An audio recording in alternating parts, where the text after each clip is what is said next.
Lithuania, Romania, Poland, and Latvia are visiting Kaunas. In the morning, presidents took part in the international symposium, The Idea of Europe. Afterwards, they held a meeting to discuss most pressing issues for the region.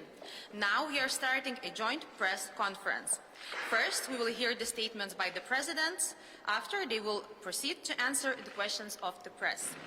I would like to invite the President of Lithuania, Gitanas Nausėda, to take the floor. Thank you very much. Good afternoon, ladies and gentlemen, Excellencies. It's my great pleasure to welcome the Presidents of Latvia, Poland, and Romania in Kaunas, this year's European Capital of Culture.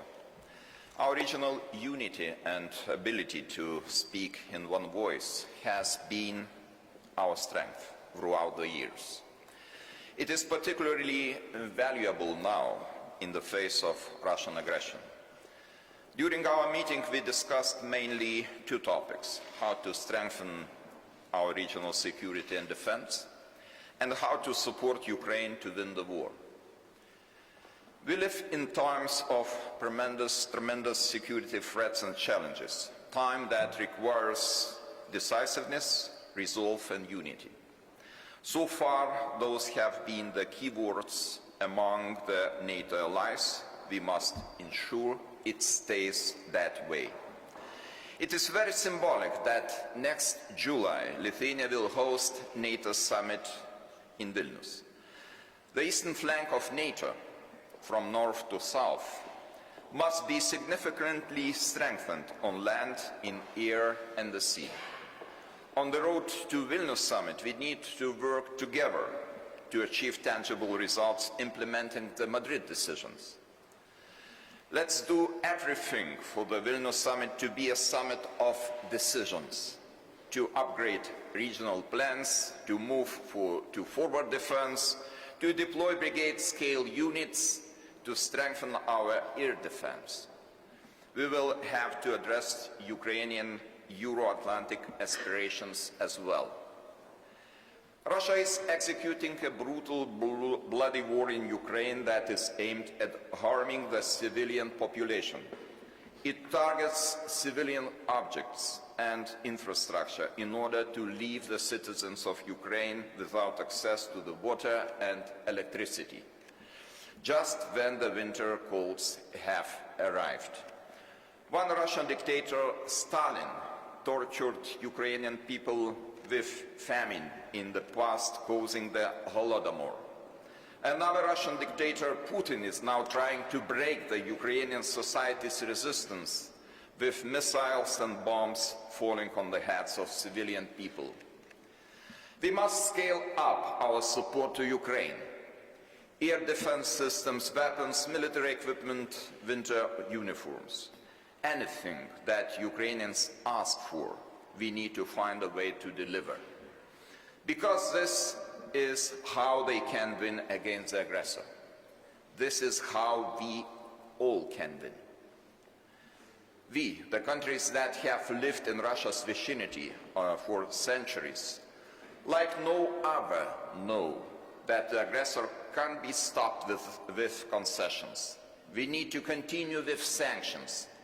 There must be no resources left for the Kremlins to continue this war. Belarus must feel the consequences of this participation, of its participation in the war as well. Russia will be defeated. Their war of aggression will be stopped. We need to have a mechanism in place to prosecute those responsible for the crimes of aggression. It is important to establish a special tribunal for that matter, and I invite my colleagues to support this idea, and I help pushing it forward.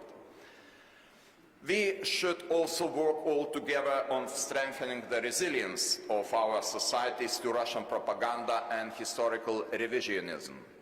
It is important to promote our own fact-based narratives about the past and the present. It is important to consolidate our efforts around the issue of historical remembrance and bring the attention of our Western partners to communism crimes.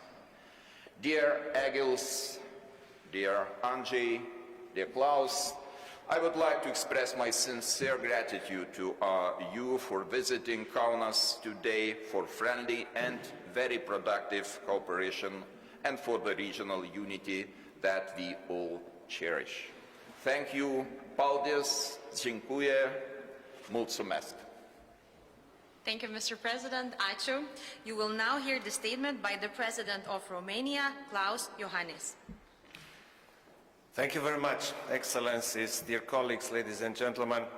It's a pleasure and an honor to be here today at the summit of the presidents and to have shared the floor with my distinguished colleagues from Latvia, Lithuania, Poland during the presidential panel of the International Symposium, The Idea of Europe.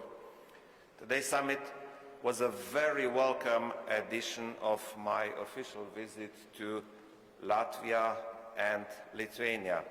Thank you once again, dear Presidents Nausėda and Levits, for your hospitality. Thank you all for the insightful thoughts expressed today. Our exchange today on the idea of Europe was extremely useful, and I'm glad to note that we all share the view that fundamental values such as democracy, freedom, human rights, which are at the core of Europe, will continue to guide our actions through these challenging times. On my side, I emphasize the need for a stronger global Europe, faithful to these values, that would continue coordinating closely with these traditional partners and allies, while also reaching out to other countries across the globe in this moment where we need the international community to stand united more than ever.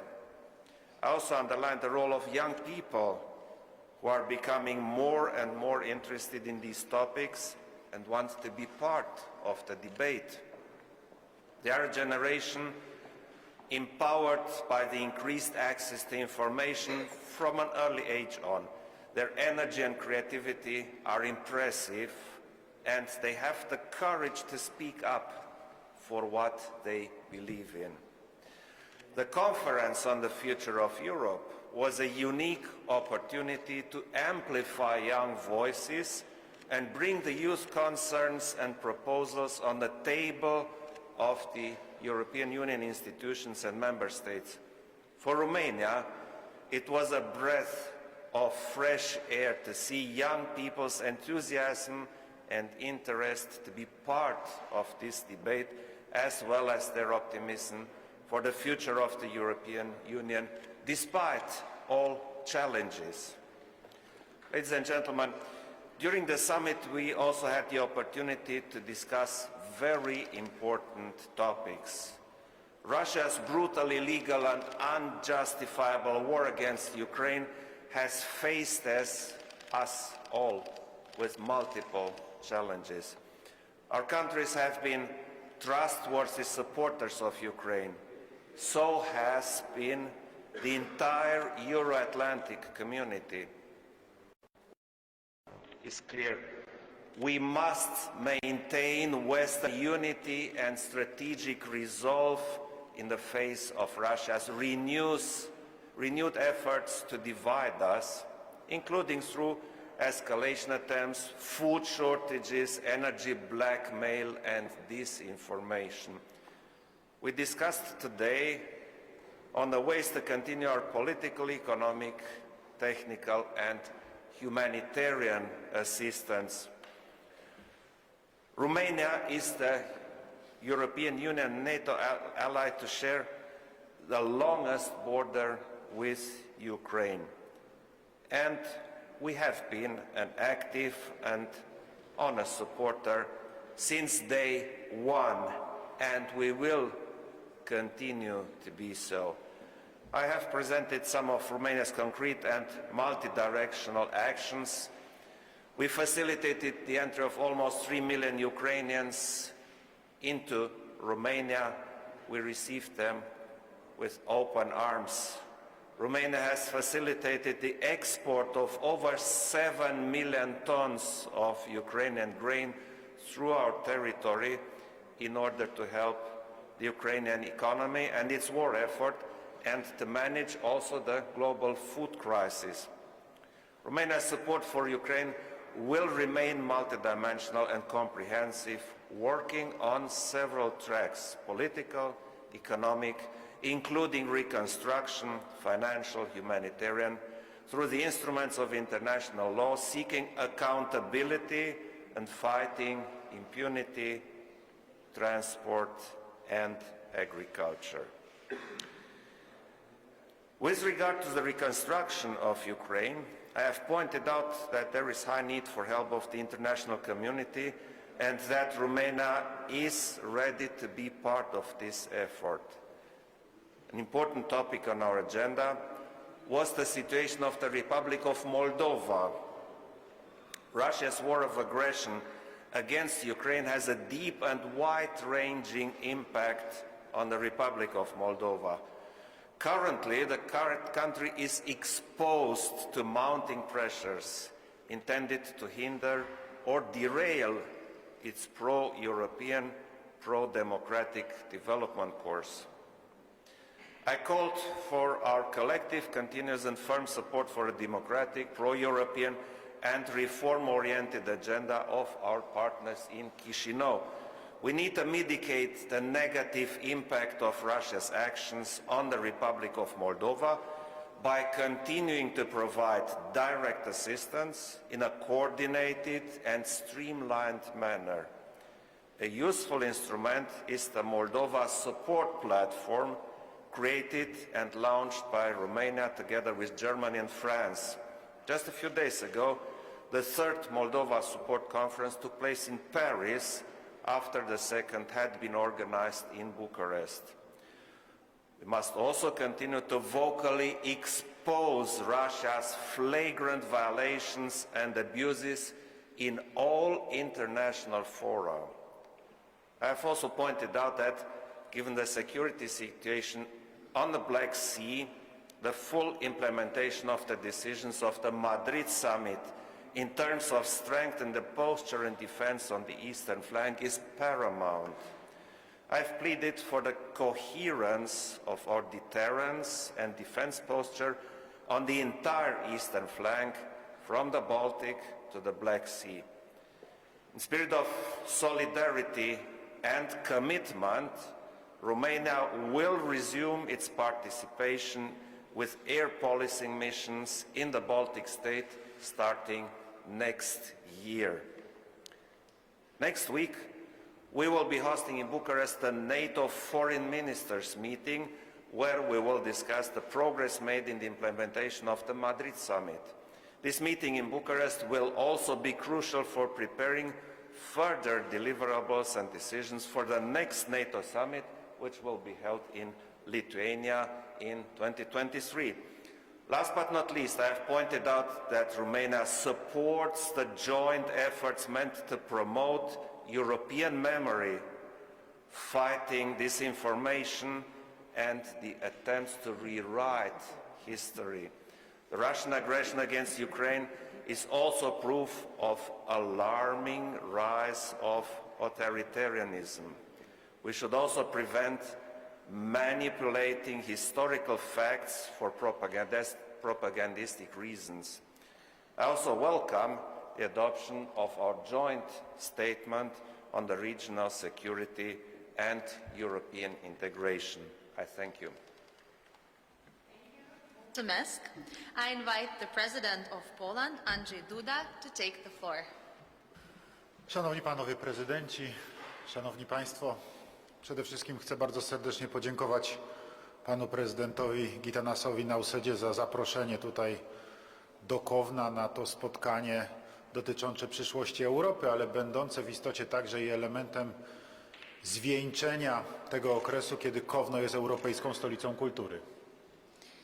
Distinguished Presidents, ladies and gentlemen, first and foremost, I would like to start by thanking President of Lithuania, Gitanas Nausėda, for inviting us here to Kaunas to participate in the meeting on the future of Europe, which is also an element of crowning of this celebration of Kaunas as a European city of culture. Tak jak powiedzieliśmy w czasie tego naszego spotkania, wszyscy Jesteśmy my, jako narody Europy Środkowej, częścią szeroko pojętej kultury europejskiej, kultury Zachodu, kultury chrześcijańskiej. And as we said during our meeting, all of us, all the nations of Central Europe, are part of the broadly understood European culture, the culture of the West and the culture of Christianity. Zawsze byliśmy częścią Europy i byliśmy częścią wielkiej europejskiej wspólnoty, niezależnie od tego, jak przez ostatnie 1000 lat toczyły się meandry historii. And indeed, we have always been part of Europe. We have always been part of this great European community, irrespective of how history, what kind of course history has taken over the last 1000 years. Właśnie dlatego jesteśmy tu dzisiaj, kiedy Rosja zaatakowała Ukrainę, właśnie dlatego, że Ukraina chce być częścią Europy, tej Europy wolnej, niepodległej, demokratycznej. And that is why precisely we are here today. We are here in the aftermath of Russian attack against Ukraine. The Ukraine which wants to be part of Europe, of the free, independent and democratic Europe. Stoimy dzisiaj wszyscy, my, prezydenci państw Europy Centralnej, przy Ukrainie i za Ukrainą. And today we stand, all of us, the presidents of Central European countries, with Ukraine and at Ukraine's side. I potwierdzamy to nie tylko w sensie werbalnym, nie tylko poprzez oświadczenie, ale także, jak powiedział przed chwilą pan prezydent Gitanas Nauseda, poprzez szeroko pojętą pomoc, którą na co dzień niesiemy Ukrainie i obrońcom Ukrainy. And we confirm that not only verbally, we confirm that not only through the issuing of statements, but as President Gitanas Nauseda has just remarked, we are doing that also through broadly delivered help and assistance, which we do on a daily basis, providing this assistance to the defenders of Ukraine. Polska wspiera Ukrainę od początku, od czasu, kiedy Ukraina została napadnięta przez Rosję, wspiera obronę Ukrainy, wspiera ją cały czas i będzie ją wspierała. Poland supports Ukraine right from the start, right from the beginning of the Russian invasion. Poland has supported Ukraine in its defense, and it is going to go down this path in the future as well. Jesteśmy częścią wolnego świata i tak jak pozostałe narody Europy Środkowej, zwłaszcza te reprezentowane dziś tu przez panów prezydentów, wierzymy głęboko w to, że każdy naród europejski ma prawo do samostanowienia i do decydowania o sobie. Także i oczywiste to jest, że to samo prawo ma naród Ukrainy. We are part of the free world, and all of us, as we stand here today, all the presidents representing Central European countries which stand here today, believe that every nation has the right to self-determination. Every nation has the right to decide about their fate and about their future, and this holds also for the nation of Ukraine. Jeżeli naród Ukrainy chce, aby jego państwo było częścią Unii Europejskiej, jeżeli naród Ukrainy chce, by jego państwo było częścią Sojuszu Północnoatlantyckiego, ma do tego prawo i to prawo musi mu być przez wspólnotę międzynarodową zagwarantowane. And if the nation of Ukraine wants to be part of the European Union, if the nation of Ukraine wants to be part of NATO, then it has every right to do so. And the international community must go to all lengths to make sure that this right is asserted. Nikt nie ma prawa Ukrainie i Ukraińcom tego prawa odebrać. And no one has the right to deny this right from Ukraine and from the Ukrainian nation. Dlatego wszyscy razem tu, w Kownie i w każdym innym miejscu, gdzie jesteśmy przy nich i jesteśmy z nimi. That is why everywhere we are, be it in Kaunas or in any other place, we stand with them and we stand behind them. I wierzę w to, że to jest istota dyskusji na temat przyszłości Europy. And I believe this is the essence of the discussion on the future of Europe. Każdy, kto chce, ma prawo być jej częścią. Everyone who wants has the right to be part of it. I to nie tylko pod względem geograficznym, ale właśnie także pod względem mentalnym, pod względem kulturowym. And this stands not only for geography, but also for mentality and in terms of culture. Jesteśmy tutaj po to, by to gwarantować. Jesteśmy solidarni wzajemnie i jesteśmy solidarni także i z wszystkimi tymi, którzy chcą być prawdziwie wolni, niepodlegli i suwerenni. And we are here today to guarantee solidarity among ourselves and also to guarantee solidarity to all those who want to be free, independent and sovereign. I dlatego, tak jak powiedziałem, stoimy przy Ukrainie, jesteśmy z Ukrainą i wspieramy Ukrainę i współdziałamy ze sobą w zakresie realizacji tego zadania. And just as I said, I want to reiterate once again, we stand with Ukraine, we are supporting Ukraine, we are doing that in cooperation with each other. Współpracujemy ze sobą zarówno w ramach Sojuszu Północnoatlantyckiego, jak i wewnątrz Sojuszu Północnoatlantyckiego w ramach bukaresztańskiej dziewiątki. To kwestia bezpieczeństwa militarnego, ale także współpracujemy ze sobą w ramach współpracy Trójmorza jako państwa Europy Środkowej, rozwijając naszą infrastrukturę, przede wszystkim tą cywilną, po to, by poprawić warunki do rozwoju gospodarczego. We are cooperating among ourselves within NATO, and we are cooperating among ourselves also within the B9 format, which is a part of NATO. We are doing that in order to provide security, military security, but also we are cooperating as part of the Three Seas initiative, which is bringing together the countries of Central Europe. We are doing that in order to develop and to boost our infrastructure development. I'm speaking here first and foremost about civilian infrastructure, of course, but we are doing all that in order to achieve the goal of boosted economic security. Każde nasze spotkanie służy rozwijaniu tej współpracy i każde nasze spotkanie zarazem służy potwierdzeniu tej współpracy. Dlatego jeszcze raz bardzo dziękuję panom prezydentom za tą możliwość spotkania tu w Kownie i za dzisiejszą dyskusję. And every single meeting that we hold is conducive to the development of this cooperation. Every single meeting that we have confirms also our cooperation. And on that note, I would like to thank the presidents for this possibility of meeting here today in Kaunas and holding those important discussions. Thank you. Thank you. Dziękuję bardzo. You will now hear the statement by the President of Latvia, Egils Levits. Thank you. Dear President Nausėda, the President Johannes, the President Duda, I think that this was an excellent idea to have this seminar, this conference about the idea of Europe here in Kaunas, because the European idea is formed since 2000 years and is formed and developed and built in every place, in Europe, in Romania, in Poland, in Lithuania, in Latvia, and also here in Kaunas. We have received the message this year that in the year 2027, the next European capital will be the Latvian city Liepāja. And there is an interesting link between Kaunas and Liepāja, because Kaunas and Liepāja both were, to a certain time, capitals, provisional capitals of the countries. I think we had today a very fruitful discussion about this idea. In my view, European idea consists nowadays of three elements. This is a political system, democracy, the first element. The second element is a culture, cultural roots since 2000 years, beginning with ancient times, and then Christianity formed the European identity in a very important manner, and culture, and also we have to think about the European future, and the problem is where the borders of Europe.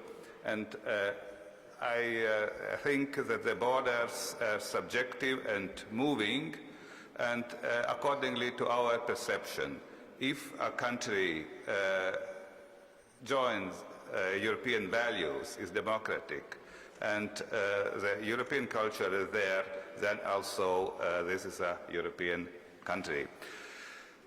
We have also discussed that we are developing Europe, idea of Europe today also here in Kaunas, because Europe is never completed. And today we have witnessed that the political center of the European Union has moved a little bit towards east and north, because of the actions of our states, because we have given, since the 21st of February this year, very important impulses for the European Union, for our Western friends, but also I would say that these events in the year 2022, the war against Ukraine, is strengthening the European identity, the topic of our conference, because we are more aware of our common heritage and also on our common task to defend these values, to defend the idea of Europe, to defend Europe. And therefore, we are also witnessing several crises in the world, in global world, but also in Europe: energy crisis, security crisis, also economic crisis. But in my view, the identity of Europe is not in crisis. The idea of Europe is not in crisis. On the contrary, is stronger than ever. And this is a good message amongst bad messages. Idea of Europe is very strong, and we are ready and we are willing to defend Europe. Therefore, we have discussions about security issues and deterrence of Russia. The best deterrence is to show the strength. Because if we are strength in military sense, if we are united in political sense, then of course the adversary would not attack Europe, because he will know that he will lose. And therefore it is necessary investments should be done in our military capacities. And in the same time, we should help Ukraine to defend itself, because Ukraine is defending our values, our Europe, and Ukraine is an integral part of Europe, because all three elements that I mentioned earlier should be applied also to Ukraine. At the end, we have agreed on a declaration on security and integration of Europe, where we stressed the necessity of unity and also to help Ukraine in every possible way: military help, economic help, and financial help. We are participating, as my colleagues from countries in the program to help Ukraine to export grain, and we hope that it would also have a contribution to the global food crisis. I think we can go away from this conference with an optimistic view that the idea of Europe is very strong, and we are ready to build further our common Europe. At the end, I will mention one proposal, because Russia has interfered in international law with the attack to Ukraine in a most heavily way what is possible after the Second World War, and therefore Latvia is, together with other countries, like-minded countries, supporting the idea to build a special tribunal on the war of aggression from Russia to Ukraine, because till now there is no international court responsible for this heaviest crime, international crime. And I think it is possible from judicial point of view. We should strengthen the political will to promote this idea in a more concentrated way. So again, I thank President Nausėda for the initiative to have this conference here. I thank the rector of the university. I thank the city of Kaunas for receiving us, and European idea is strong. Thank you. Thank you, Valdies. I now invite media representatives to pose their question to the presidents. Please come to the microphone, introduce yourself, and indicate who is your question addressed to. Please. Hello, my name is Ostea Masakaita. I'm from Baltic News Service news agency. My question is for President Nausėda and for President Duda about the Patriot systems. For Lithuanian President, I wanted to ask, do you think that it is enough to have Patriot systems in Poland, or do you think that they should be transferred to the Ukrainians? And for Mr. Duda, I wanted to ask, will you be trying to convince your German partners, German government, to change their mind and to give the systems to the Ukrainian side? Thank you very much.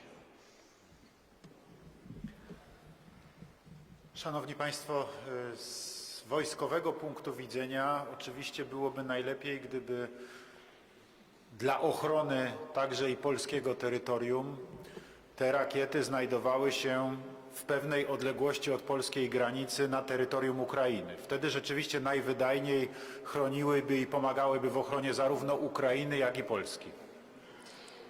Ladies and gentlemen, looking from the military perspective, of course, it would be best for the protection of Poland as well to have those missiles deployed in a certain distance from the Polish border in the territory of Ukraine. In that case, they would provide the best possible protection both for Ukraine and for Poland. Ale decyzja w sprawie ich rozmieszczenia oczywiście należy do strony, która dysponuje tymi rakietami i tymi wyrzutniami, całym tym systemem, czyli w tym przypadku do strony niemieckiej, do naszych sojuszników w ramach NATO, do Niemiec. However, as far as the decision is concerned on the deployment of those missiles, on the deployment of launchers, on the deployment of the entire system, this decision is up to Germany, is up to our allies within NATO, up to Germans. Będą tą decyzję w związku z tym nasi sojusznicy musieli podjąć. Ja mogę powiedzieć jako prezydent Polski tylko tyle, że zależy mi na tym, żeby terytorium Polski było jak najlepiej chronione. So our allies will have to make this decision, those who have the systems at their disposal. What I can say in my capacity as President of the Republic of Poland is to make sure that the territory of our country, of Poland, is protected as best as it can be. To jest dla mnie sprawa oczywista. Moim obowiązkiem jako prezydenta Rzeczypospolitej jest w pierwszej kolejności ochrona polskich obywateli i polskiego terytorium. So actually this is something which is obvious to me. It is my duty as President of Poland to protect first and foremost Polish citizens and the Polish territory. I think that the question of air defense or the air defense systems is much more complicated issue and complex issue than just only the question to have the patriots in the country or not to have them. And yes, we remember and we will remind our partners, NATO allies, that a very important element of the conclusions of NATO summit in Madrid was air defense systems in the eastern flank of NATO. Air defense as a principle. And this is the reason why we have to switch from the declarations to the actions, to the decisions. And I hope very much, I'm looking forward to cooperate with all allies, but also with Germany, which is responsible for EFP leadership, to cooperate on different kind of elements of air defense system. And as I mentioned, the air defense systems are not only about patriots.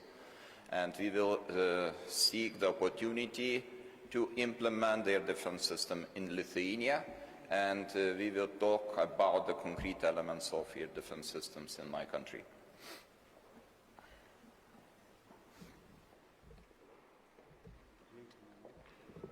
I'm Cristian Citre, Euronews Romania.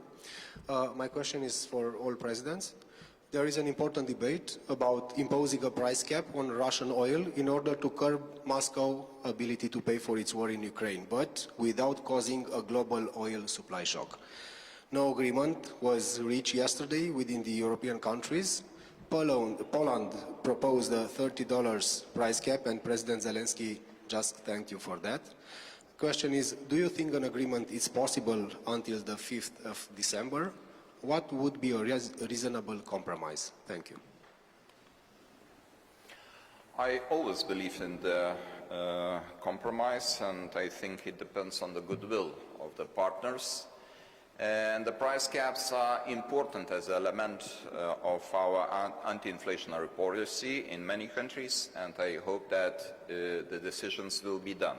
And we need not only theoretical decisions which have very limited impact on the real life. We need the decisions which are actually dealing with huge problem of energy prices, and you can follow and you can observe in many countries it's becoming the issue number one, and sometimes even overshadowing the support to Ukraine.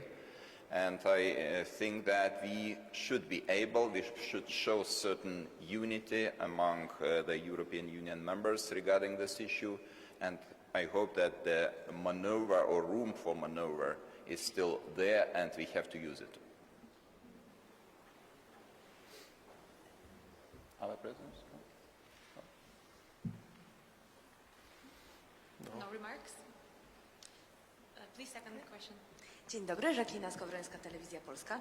Chciałabym do pana prezydenta Andrzeja Dudy skierować swoje pytanie. Po pierwsze, panie prezydencie, jak i ile bliżej jesteśmy wyjaśnienia tego, co wydarzyło się w Przewodowie kilkanaście dni temu, na jakim etapie jest to śledztwo? I chciałabym jeszcze dopytać pana prezydenta w kontekście niemieckiej propozycji przekazania Polsce zestawów Patriot. Czy pan prezydent jako zwierzchnik sił zbrojnych także będzie się próbował w te dyskusje, będzie chciał pan prezydent się w te dyskusje włączyć? Jak pan prezydent widzi swoją rolę w tej dyskusji? Bardzo dziękuję.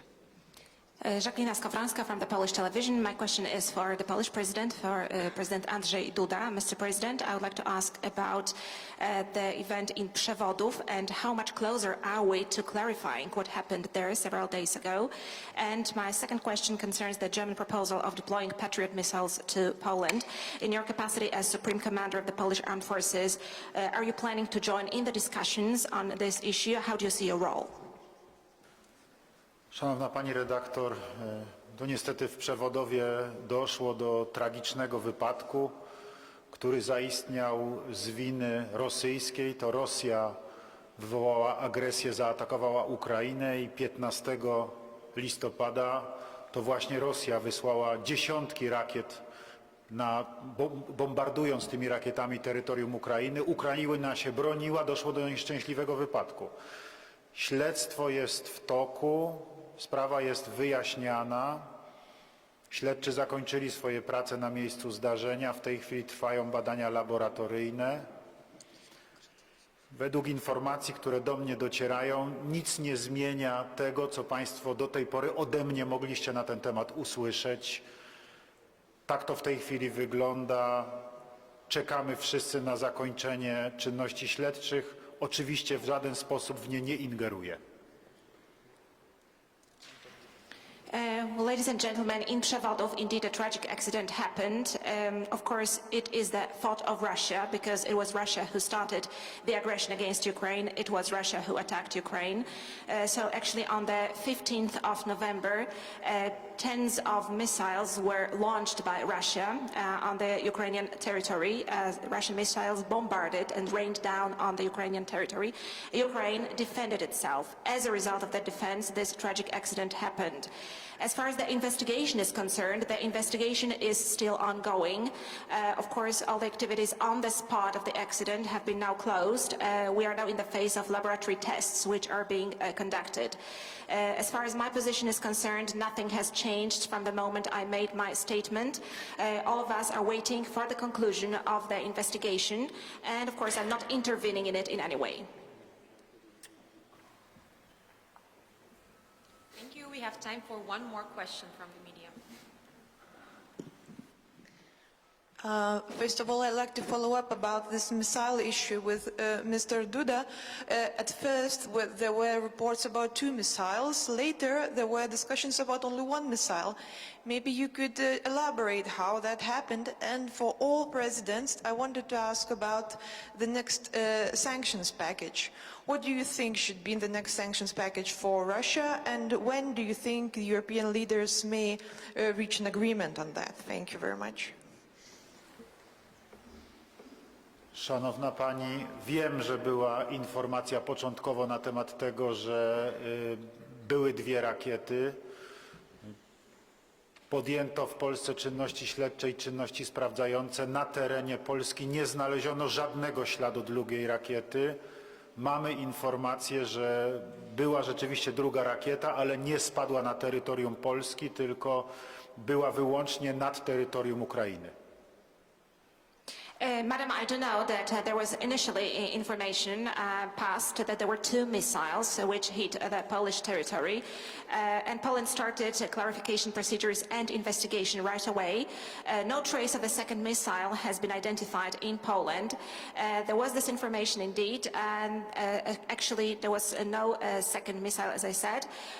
There is just confirmed information that one missile hit the Polish territory, and there is information on the second missile flying over the territory of Ukraine. Well, I can answer the question regarding the sanctions.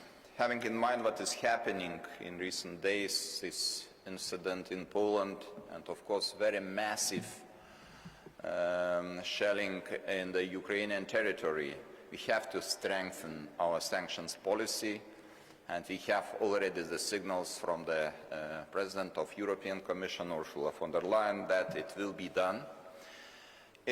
According to Lithuanian position, we should introduce more persons and institutions into the list of sanctioned people.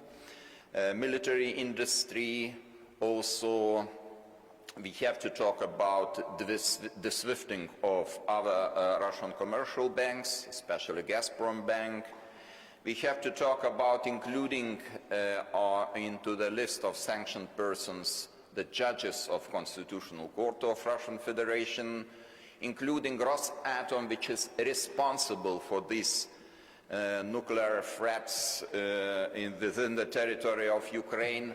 So all these decisions should be done, otherwise our steps will be too small and will not have effective impact on the behavior of Russia. Any more remarks on the sanctions? The press conference is over. Thank you very much and have a great day.